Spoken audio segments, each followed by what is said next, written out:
to tell you how to turn this pile of cucumbers into this can of pickles. So pickling is something that my family does every year. We love to stick these cucumbers in jars and make them into pickles. They are super duper yummy. And every year I get asked, Sarah, how do you make your bread and butter pickles? So I say, hey, why don't you come on over to my house and we'll make them together and I'll show you how to do it. Well, everybody's schedules are crazy and that never happens. So I'm putting this video together today to teach you how to make your own best version of bread and butter pickles. So this is my first batch of pickles coming in, of cucumbers, they're not yet pickles, of cucumbers coming in off my plants. And when your plants are first growing, they're going to start kicking out cucumbers. You're going to think, you know, there's just not enough to go through the whole process of making pickles with these few. But just keep picking those cucumbers, because the more that you pick them, the more it encourages the plant to produce additional cucumbers for you all year long. So it's important to get out there, start picking, and once you have produce coming in, well, you have to save that produce or it's just a waste. So when you first pick your pickle, you want to make sure, or pick your cucumber, you want to make sure that you don't touch it a lot. There's little nubs on the cucumber. They're almost a little spiky. And so you want to make sure you're not rubbing those off. Now we know right where these cucumbers came from. They came from our garden. And so I know they are pesticide free. There's been no chemical additives to these cucumbers to make them grow and make them beautiful. So if you don't have space for planting your own garden though, you might have to go down to the farmer's market and purchase some pickling cucumbers. It's extremely important that you get a pickling cucumber and not a regular cucumber. The pickling cucumber is shorter, it has a thicker skin than a regular salad cucumber. Salad cucumbers turn to mush and they're just not as good as picking up a good pickling cucumber, so that's really important. And when you get them home, you might want to wash them down, give them a soak, try and get some of those pesticides off, or you know, I've heard stories of them being dipped in dyes and things like that. So you want to make sure that you clean them up as best you can, try to buy an organic product. So mine are all organic, they came right out of the garden. This is my very first batch, and we're going to go ahead and get started and show you how to turn these cucumbers into these bread and butter pickles. We're going to cut up the cucumbers. So the cucumbers, after you wash them, you're going to just break off their tops and their bottoms. That's about it. And then the cucumbers get cut in about a 1/4 inch slice.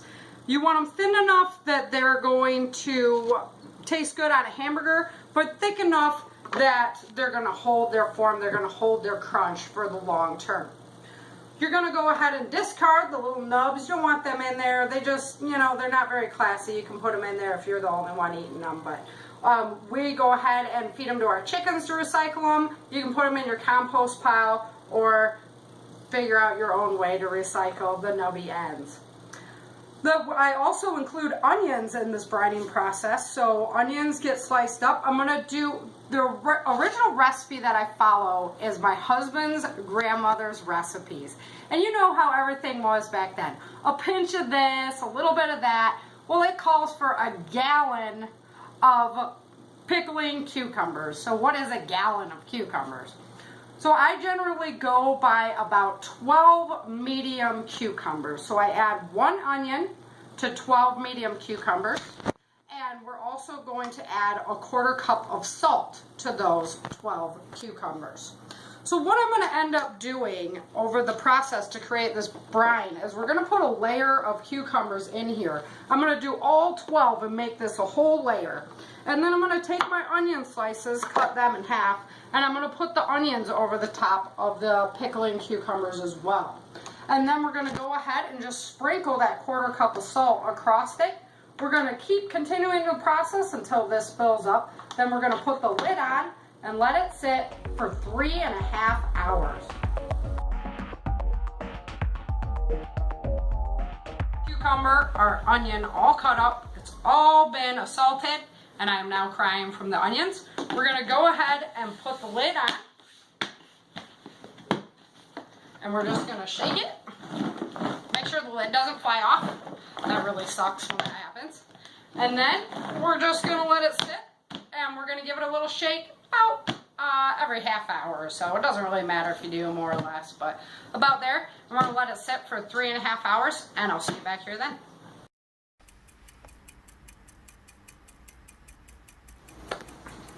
Hi, so we're back here. It's been 3.5 hours since we started our pickling cucumbers in the brine. So this is going to look what it's going to look like. You're going to notice a little bit of moisture down there. That's fine. Don't worry about it. Don't worry about running it off and getting rid of it either. If there's a chance you didn't make enough syrup, which we're going to get to later on in the video, you want to be able to use this. So let's talk a little bit about canning safety. So all of our jars are washed as soon as we're done using them. But if you buy brand new jars, or you're going to use a jar that's used, you want to run it through your dishwasher on a sanitizing cycle so that you know it is completely sanitized and clean. It's a very important step. You don't want to get any kind of nasty bacteria growing in there that would hurt your product in the long run. So if you ever have a jar and you notice any kind of bulging or dripping or anything like that, that is bad news and you want to get rid of that jar. So this jar is nice and perfectly clean. I already sanitized it.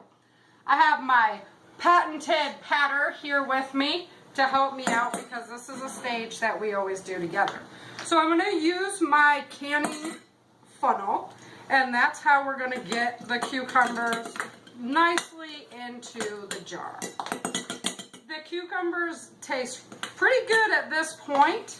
They are a more bitter cucumber because they are a pickling cucumber, but the salt on the onion and on the cucumber just makes them so yummy that I have to beat the guys off of them at this point so that we can get them in the jars and not out eaten. So what my lovely husband here is doing for me is he is packing the jar down, and he's really good at packing the jar down, actually much better than I am, which is why it's his job. And so we want to get as many pickles in the jar as possible. So we're just going to keep shaking and patting until we're happy with the pack on that jar. We want it about 1 inch below the top of the jar. So we want it about 1 inch below there. That way when we put the syrup in, it fills it up and we still have that good headroom. So we are using a hot water bath method today. So it's not, if we were doing a pressure canner, we have to leave an even bigger gap. But today, we're just going to do about 1 inch down the side. So we're just making sure that each jar gets packed up really well, and we'll go ahead and pick it up after we have all our jars packed up and ready for you to see.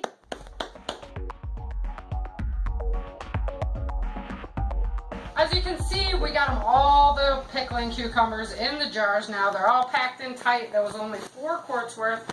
And what I have here is a pickling syrup. So this is the one part of the video that I'm not going to share with you because this is our secret family recipe. So I'm not going to share with you the exact details of what is in our recipe. It's a mixture of sugar and vinegar and obviously some mustard seed and some other goodies. But I will go ahead and link you through to a good recipe that I stand behind.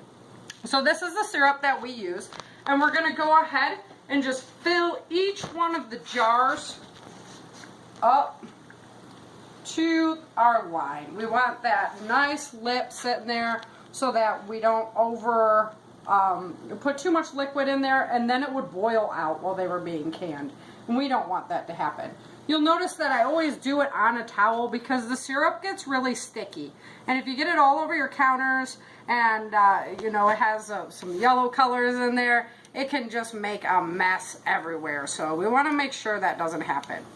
So as you can see, he's using the wooden skewer to go ahead and run it down the sides. We want to make sure that there's no air bubbles left in there too. So we're going to go ahead and just top that baby off a little bit more. And then we're going to go ahead and pack our other jars up here.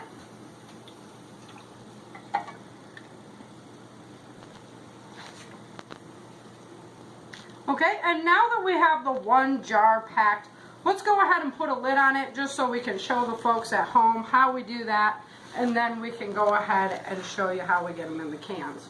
So what my husband is doing now is we want to make sure that the top of these jars are really clean. You don't want to have any syrup or stickiness left in there because it can break the seal and screw up the seal. So we're going to take the lid. We soak ours in a little hot water. I've heard back and forth about this, but we put ours in a little hot water, and that way it gets that wax just a little bit ready to go. So you put it on top of the jar, making sure the wax is sitting nicely on that rim. You just give it a firm twist down. You don't have to use the jaws of life on it. Just give it a firm twist down. That's all it needs. So when we come back, we'll have all our jars put together, and we'll show you how the canner goes.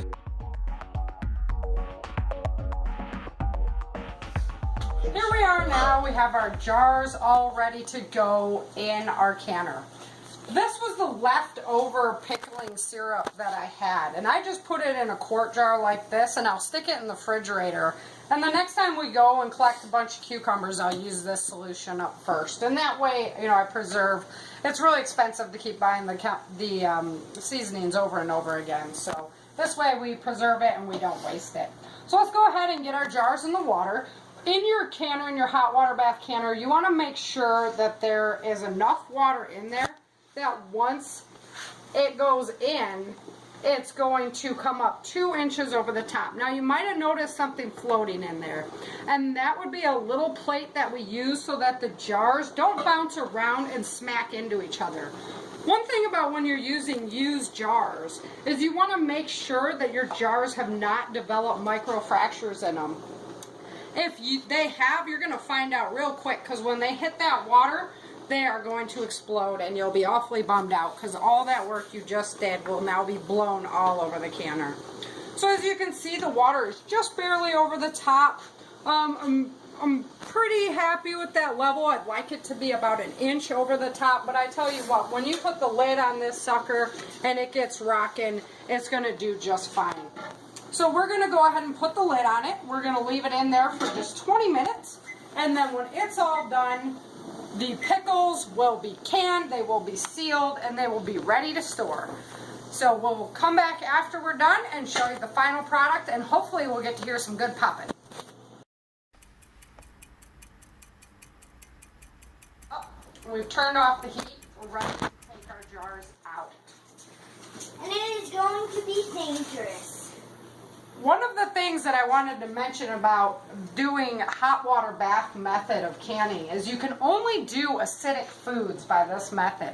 So pickling, anything that's pickled in a lot of vinegar, or tomatoes are acidic enough to use the hot water bath method of canning for. Otherwise, we're going to switch over to our pressure canner, and we're going to do all of our other products. If it's any kind of meat, corn, beans, anything else, we are going to be canning in the pressure canner, and that's going to be a whole nother video when those veggies start coming in from the garden. In the meantime, here's our finished pickles. They are looking just wonderful. We didn't have any jars break, which is a good news because, you know, we reuse our jars over and over again. And here they all are all finished. And if we're lucky, we're going to hear a pop from one of them, although it's really hot here in California today, so it might take a little while for them to cool down enough. But what we're looking for is the popping sound. Each jar will pop, and the center will go down inside of it, indicating that that jar has sealed. And once that happens, we know we have a good product. It'll last for about 2 to 3 years really well in the cupboard. So there they are. Thank you for coming and watching the show.